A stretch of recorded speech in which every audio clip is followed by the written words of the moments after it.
warahmatullahi wabarakatuh. Hai guys, halo semuanya. Welcome back again to MIPA Podcast.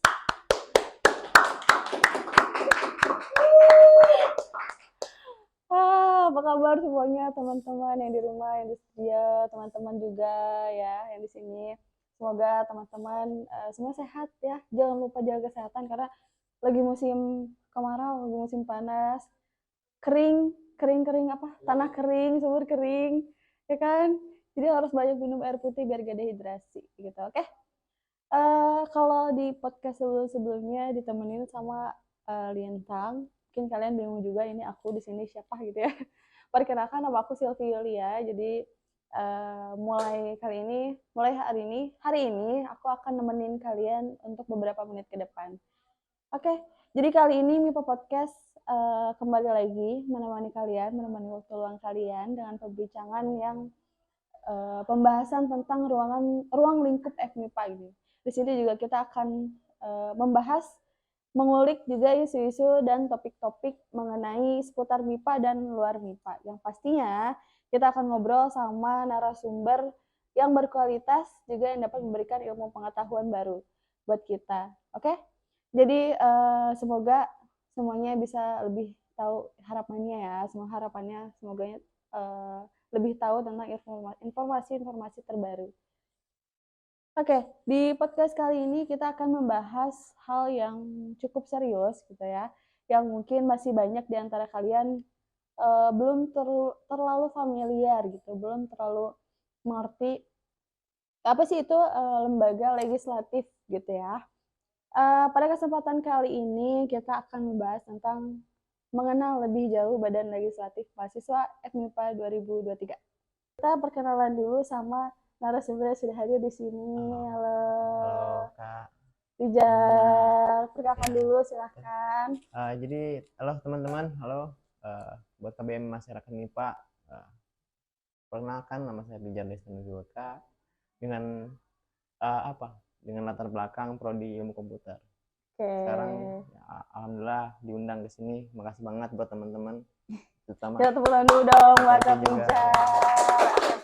Aku manggilnya apa nih, Pijar aja kali ya? Boleh. Oke. Banget. Oke. Apa kabar Pijar? Sehat, alhamdulillah. Sehat baik ya? Sehat jasmani rohani. Alhamdulillah. Ya, lagi sibuk apa sekarang? Sekarang kesibukannya cuma ya ada 3 sih yang lagi sibuk tuh, kayak kuliah, organisasi, sama ya nongkrong aja sih gitu. Ya nambah literasi gitu, ngopi. Iya benar. Walaupun sibuk kelembagaan, tetap ya harus diselingi nongkrong, bercanda sama teman. Betul. Dan kuliah juga nggak boleh lupa gitu ya. Betul. Oke. Kak Pijar. Ya, gimana Teh? Pijar kan ketua kelembagaan legislatifnya. Ya. Udah berapa lama sih dari mulai pelantikan sampai detik ini tuh udah berapa lama berarti? Ya kurang lebih sekarang baru setengah bulan sih. Setengah bulan? Bukan setengah bulan, setengah tahun. Oh, setengah tahun, 6 bulan. 6 bulan. Kurang lebih. Gimana kesan-kesannya gitu? Apa yang udah huru haranya udah ada belum? Huru haranya udah mulai ini sih, mulai kepantik dari teman-teman. Cuma huru haranya kayak ngebangkitin semangat aja sih. Kayak kemarin abis dari PPBN terus PKKMB. Gitu. Seru banget itu ya. Coba mengajak mahasiswa baru ini bersumpah pemuda. Sumpah mahasiswa gitu. Pijar tuh berapa sih anggotanya? Anggotanya terhitung 8. 8. Keseluruhannya itu ya. Berapa divisi itu? Keseluruhan pengurus. Kalau anggota dibilang nggak ada anggota sih. Semua kan pemimpin. Jadi 8 anggota tuh. Oke. Itu berapa divisi, dibagi berapa divisi? Divisi komisi paling. Komisi. Ada 2 komisi, 2 sekretaris dan 1 bendahara. Komisi 1 ada anggotanya. Fungsinya. Fungsinya cuma sumber daya manusia, SDM. Oke. Kalau yang kedua ilmu dan pendidikan. Itu satu divisi berapa orang? Satu divisi satu komisi 2 orang. Masing-masing 2 orang ketua dan anggotanya. Oke. Tapi aku penasaran kan Pijar itu kan kuliah ya, maksudnya masih kalau misalnya di luar sana tuh masih happy nongkrong lah, tapi udah hebat gitu berani untuk menjadi ketua kelembagaan legislatif di Fakultas MIPA. Motivasinya apa? Maksudnya sampai bisa di titik ini tuh ada dorongan diri untuk bisa melakukan apakah atau punya tujuan tertentu kah gitu? Sebenarnya itu berdasarkan kesadaran aja sih Kak. Kalau motivasi kuat sebenarnya nggak terlalu. Cuma yang paling penting kalau bagi saya kesadaran dulu. Kedua apa ya, supaya ngaktifin peran BLM lebih lanjut lagi kan. Organisasinya ada tapi orang-orangnya nggak ada tuh Kak. Posisi sekarang tuh. Jadi ya saya coba mengingatkan atau coba ngasih tahu bahwa peranan BLM itu sangat penting gitu. Jadi itu yang menjadi motivasi dan dorongan Pijar buat sampai di titik ini. Iya, gitu ya. Betul. Yang aku tahu nih ya, kalau BLM itu kan punya wewenang dan tugas dari mulai merancang ya. Merancang. Ini kalau aku salah keliru dibenerin ya. Dari mulai merancang, menyusun, terus menetapkan juga ya. Menetapkan itu tuh dari mulai peraturan, kemudian legitimasi, anggaran setiap instansi kemahasiswaan ya, terus menjaring juga aspirasi dari KBM MIPA gitu ya. Ini kita bahas gak apa-apa kan ya? Boleh banget. Mana yang menurut Kak Pijar itu atau teman-teman BLM yang lain mungkin sudah berunding dan tahu, mana yang menurut Pijar itu teman-teman tuh kesulitan gitu dalam melaksanakan tugas tersebut, di bagian yang apa gitu? Sharing ya ini. Jadi kalau kesulitan sebenarnya pasti ada beberapa kendala yang karena ketidaktahuan literasinya gitu kan. Kalau sejauh ini teman-teman BLM buat kendala-kendala itu nggak ada Kak. Cuma karena kita itu seringnya diskusi itu, seringnya ngobrol. Jadi misalkan ada apa atau kendala apapun ya dikejalin sih komunikasinya gitu. Alhamdulillahnya nggak ada sih, belum ya.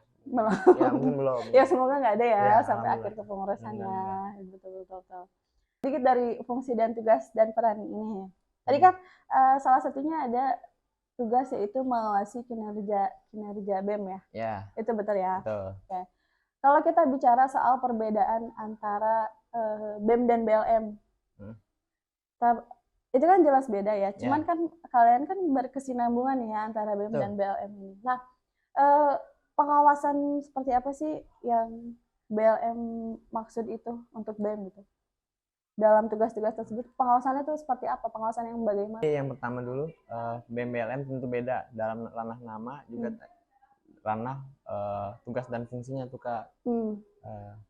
Jadi kalau di sistem tata negara kita yang paling tertinggi itu adalah MPR. Ya, di bawahnya baru DPR dan presiden. Nah sekarang sistem itu udah berubah menjadi presidensial. Jadi kesetaraan tuh maupun presiden dan DPR. Nah kita juga menganut dalam sistem tata negara yaitu miniatur kampus ya, organisasinya menganut dari situ. BEM BLM itu saling kesetaraan tuh. Jadi perbedaannya lebih spesifiknya BEM eksekutif yang langsung terjun ke lapangannya, badan legislatif yaitu yang menjalankan peran fungsi tadi, yang menjawab aspirasi berupa kan aspirasi banyak ya, yang diklasifikasikan lagi ada aspirasi fasilitas, juga ada aspirasi yang dalam bentuk olahraga atau kegiatan pendidikan, olahraga tertuang dalam program di BEM juga. Cuma dalam penyampaian aspirasinya ya saling aja BEM maupun BLM. Jadi lebih ranah ke situ sih. Bedanya ini eksekusi, BLM konsep gitu. Tapi konsepnya sekarang kan bareng tuh kesetaraan tadi. Gitu. Jadi ya gitulah ya, yang namanya berkesinambungan pasti gitulah ya. Betul. Jadi Pijar BLM sebagai penampung aspirasi gitu ya dari masyarakat MIPA terus sampai dibawa ke BEM yang melaksanakan itu gitu. Ya, betul. Kurang lebih begitulah ya. Oke. Ini sebelum ke pertanyaan selanjutnya Kak, Pijar. Silakan diminum. Masih Kak. Ini dimakan juga. Ya, masih. Oke. Sambil minum sambil makan silakan kita lanjutin lagi ya. Ya ditampi. Terkait fasilitas kampus nih ya. Ya. Ada masalah yang aku dengar gitu, isu-isu dari teman-teman di sekitaran kampus terkait laboratorium di prodi Fakultas MIPA. Ada farmasi, ilmu komputer, biologi, kimia, dan matematika. Kenapa gitu? Katanya dikatakan masih kurang layak disebut laboratorium karena alat dan bahan yang masih kurang gitu ya, yang masih kurang tersedia di sana gitu. Dan untuk bangunan-bangunan MIPA yang ada salah satunya yang wifi lambat gitu ya. Lemot. Iya, lemot. Loteng MIPA masih banyak yang rusak, terus pilar-pilar MIPA juga. Itu pertanyaannya satu, itu masih berhubungankah dengan tugas dan fungsi BLM sendiri? Jawab. Ya, jawab. Jadi emang benar bisa dilihat sama KBM MIPA, terutama di lingkup kampus MIPA 1 sama MIPA 2 itu kan banyak yang apa ya, udah pada kendor gitu, kayak triplek udah kebuka. Terus ada yang agak apa ya, pengen mau putus, kayak apa ya, perongga pilarnya itu ya. Iya. Nah gitu. Cuma kalau buat pembangunan itu jadi gini Kak, buat KBM juga. Jadi buat anggarannya itu tentu itu banyak anggaran, memakan biaya anggaran ya. Anggaran pertama, kedua tukangnya, kuli bangunannya itu kan agak nyarinya Unpad itu agak susah itu. Kedua, terus sama pengucuran pengaliran anggarannya itu dari kampusnya itu, terutama dari Pakuan, ngalirin ke struktural fakultas dan dibagi beberapa kendala ke fakultas-fakultas lain tuh. Ada himpunannya, ada BMBLM-nya, masing-masing himpunan kan dari fakultas ada banyak juga. Jadi kayaknya terkendalanya di situ tuh. Apa yang mereka butuhkan kan ngajukan anggaran. Nah, anggaran itu tentu dibagi ke fakultas-fakultas tadi. Jadi terkendalanya di situ sih. Cuma buat anggaran kayak pembangunan kayak yang tadi tuh, kayak bangunan-bangunan itu kayaknya butuh beberapa waktu atau proses. Nggak bisa dalam skala dekat gitu. Kalau buat fakultas buat lab apa tadi, prodi ya. Nah, beberapa emang udah ditunjang ya, yang hal yang ringan-ringan seperti fasilitas AC mulai diperbaiki, terus perihal kebutuhan kayak lab tuh kan butuh masker kayaknya, masker, terus juga pencuci tangan supaya bersih, itu udah ditunjang semua Kak. Dan kalau alat yang butuh anggaran biayanya mahal, itu saya rasa nggak cepet, nggak langsung gitu, pasti butuh waktu ya kan. Iya, betul. Kumpulin itu uangnya. Ya, ranah prodi masing-masing itulah ya, gitu intinya. Yang penting yang kita tahu, kita sebagai kamu sebagai BLM sudah mengusahakan itu gitu ya. Oh iya, udah banget. Jadi semenjak kemarin ada isu ini boleh dibuka apa gimana? Kayak farmasi kemarin gitu. Grade-nya ya. Yang terkendala itu sebenarnya udah sampaikan, bahkan berulang kali, terus menerus gitu. Jangan sampai unggul dengan tujuan Pakuan pengen unggul mandiri dan sebagainya, tingkatin agregasi ke atas, tapi ini ada terkendala. Makanya kita coba dorong itu tuh, sama kemarin dibantu sama teman-teman dari BEM atau Novar Airline ya. Gitu.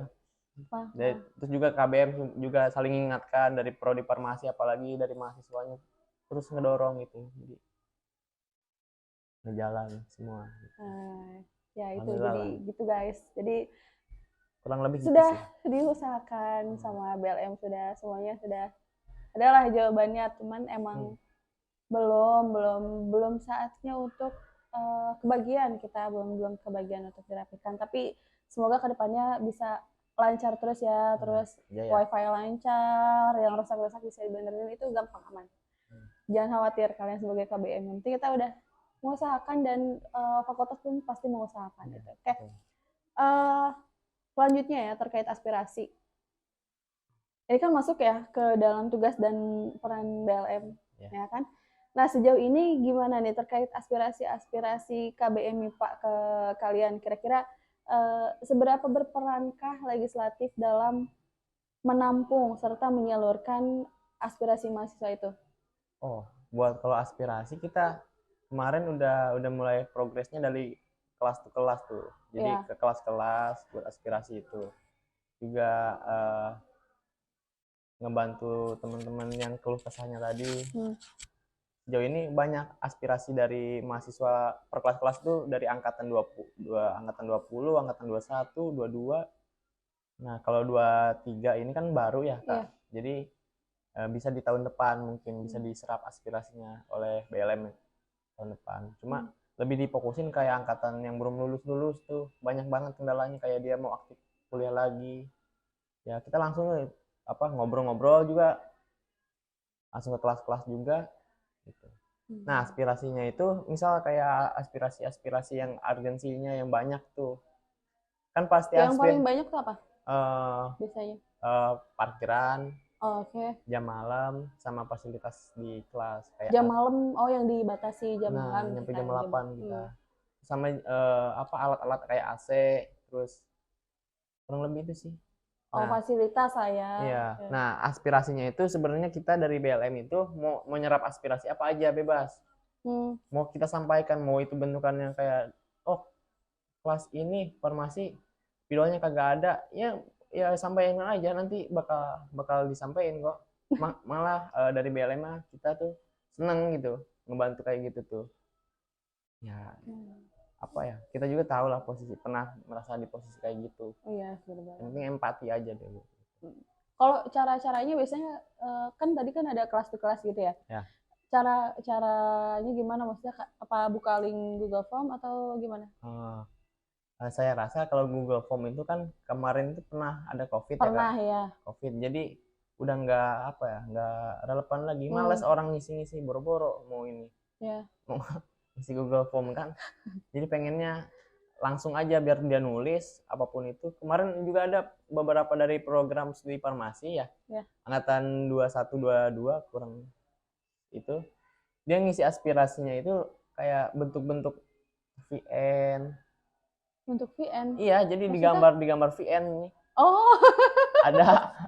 ada musik play gitu, jadi digambar ya. Dia gambar terus kasih gitu ya. Iya. Dengerin tuh VN ya di kertas. Nah, itu namanya juga ada itu. Ditandain nggak tuh namanya tuh? Ada, nanti ya udah, nanti dengerin VN-nya, berarti ini pengen ngobrol kali ya, atau iya, itu berarti pengen ngobrol orangnya. Kak Wijar gitu. Kita agendain. Ya gitu. Terus apa bentuk yang itunya apa? Oh, jadi mereka nulis gitu ya. Nulis dikasih ke BLM gitu. Ya, teman-teman BLM kemarin. Akhirnya ada bawa contohnya. Oh ya, ini kurang lebih kayak gini. Kayak gitu. Ini banyak banget, nanti kita juga mau langsung nyebar. Jadi gini, guys. Ini nanti disebarnya ke kelas-kelas. Oh, gitu.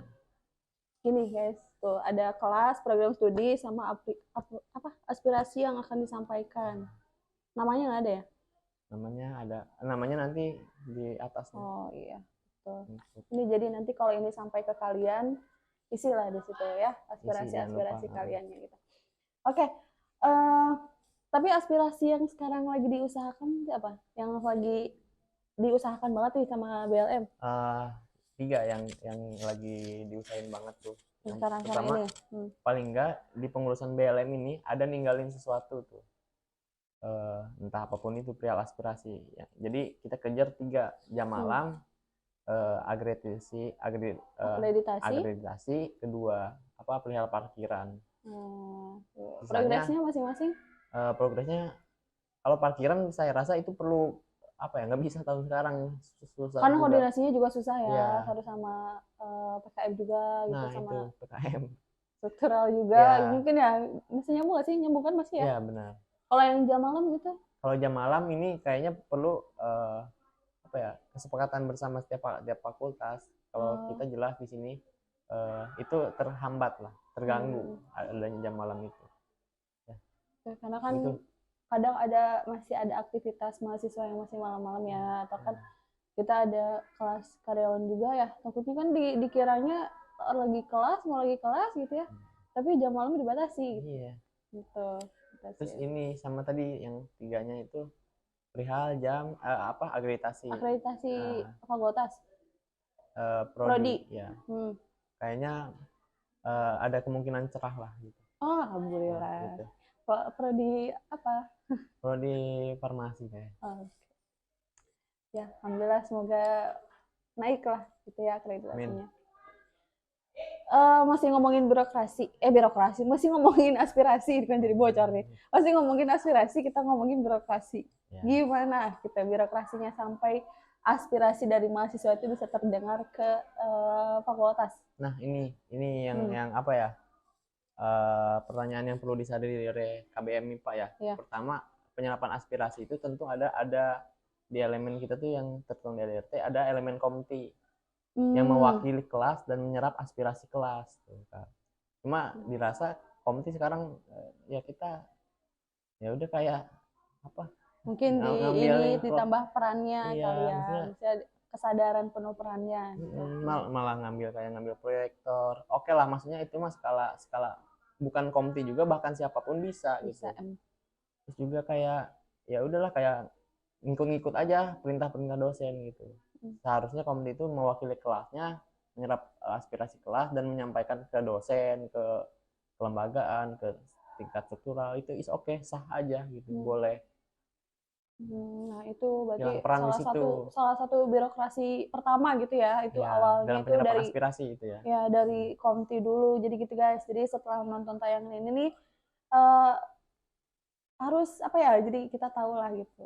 Aspirasi kita tuh yang masih pada bingung-bingung gitu ya, atau kita harusnya ngomongnya kemana sih gitu ya. Betul. Jadi kita ngomong ke komti kelas kita masing-masing, nanti kelas komtinya tuh bisa koordinasi sama dosen atau sama pijar BLM juga. Nah, dari situ lalu tahapannya ke ketua himpunan prodi masing-masing untuk menjawab keresahan prodinya tuh Kak, dari angkatan tua sampai angkatan yang paling bawah. Entah itu dari aturan-aturan yang tidak tertulis di program farmasi gitu, atau di program ilmu komputer, kimia dan lain sebagainya, ataupun ada keresahan dalam pembiayaan anggaran, terus ada keresahan dalam fasilitas kelas, labnya, sebagainya macamnya, untuk menyampaikan ke prodinya masing-masing tuh, dan ke prodinya itu menyampaikan ke pihak struktural kampus. Dan apabila dalam birokrasi alurnya itu ada mengalami kendala atau tidak sampai, tapi setelah di follow up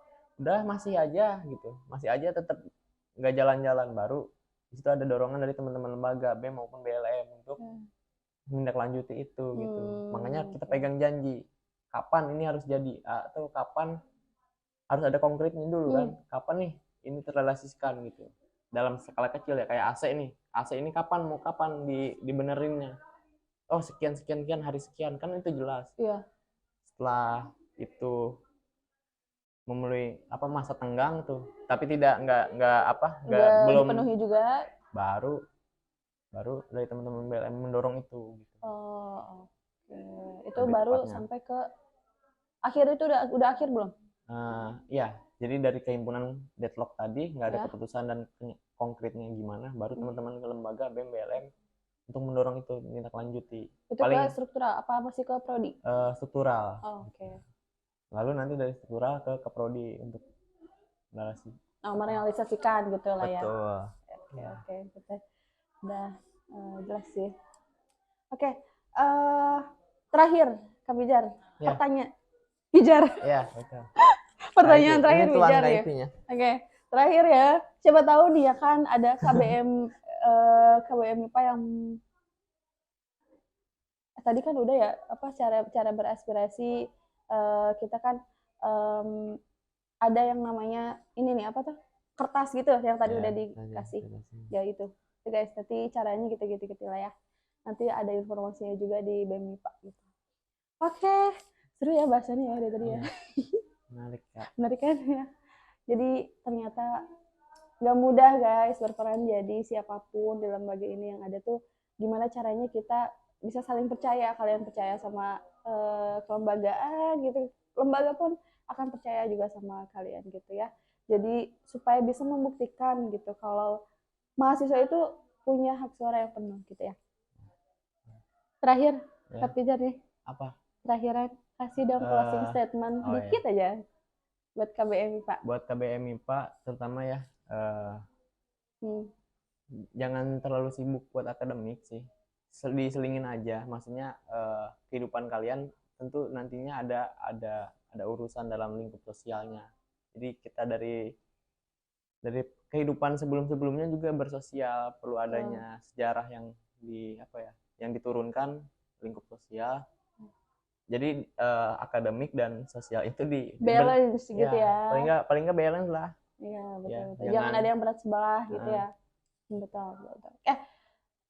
Ini kan kita seru banget bahas-bahasan kayak gini ya. Nanti juga yang nonton siapa tahu ada adik-adik kadar kita. Gimana caranya kalau misalnya jadi seorang pijar yang sekarang nih untuk mencapai di titik ketua kelembagaan legislatif, cara-caranya gimana? Yang penting ini sih syarat-syaratnya, ada syaratnya gitu nggak? Buat masuk badan legislatif ya? Masuk badan legislatif tentu ada syaratnya. Kalau di kita diatur di ADRT kita mengikuti tingkat kaderisasi fakultas. Yang ada di Departemen Mental Ideologi gitu. Atau biasa P2K. kita sebut P2K. Yes. Ya. Yang penting itu ya. Itu sih. Jadi guys, ada satu syaratnya. Jadi itu syaratnya harus ikut P2K dulu. Yang kemarin kan kita udah selesai ya melaksanakan P2K. Dan nanti adik-adik bisa tanya-tanya langsung sama Kak Pijar. Ada di lembaga ada, di depan MIPA ada semuanya ada. Kak Pijar di mana-mana ada ya. Benar. Oke. Dan gak kerasa ya kita udah ngobrol sejauh ini panjang lebar ngobrol seru-seru sampai akhir. Banyak juga informasi-informasi baru, ilmu yang didapetin dari Pijar. Makasih banget udah datang, makasih udah ngobrol-ngobrol sama kita di MIPA Podcast kali ini. Nanti mungkin lain waktu ngobrol lagi, ya Kak? Oke. Terima kasih juga buat teman-teman semua yang udah menonton YouTube BEM FIPA Unpad. Tonton terus dan stay tune untuk informasi-informasi yang bakalan kita sampaikan ke depannya. Jangan lupa untuk follow semua sosial media kita lainnya, yaitu TikTok BEM FIPA 2022, ada Instagramnya juga BEM FIPA_Unpad, dan informasi-informasi lainnya bakal ada di sana semuanya. Oke? Jangan lupa subscribe, jangan lupa like, subscribe sama komen. Lonceng gitu tuh. Nyalain lonceng ya. Duh, lagi situ ya. Oke, jangan lupa subscribe, jangan lupa like, komen, terus nyalain tanda loncengnya juga ya, supaya notifikasi itu masuk ke kalian langsung gitu ya. Ya, subscribe kan gratis. Iya, subscribe gratis tuh katanya. Oke? Ya. Itu aja informasi dari kita. Jangan lupa tonton lagi di video-video selanjutnya. See you next video. Bye-bye. Terima kasih Kak Pijar.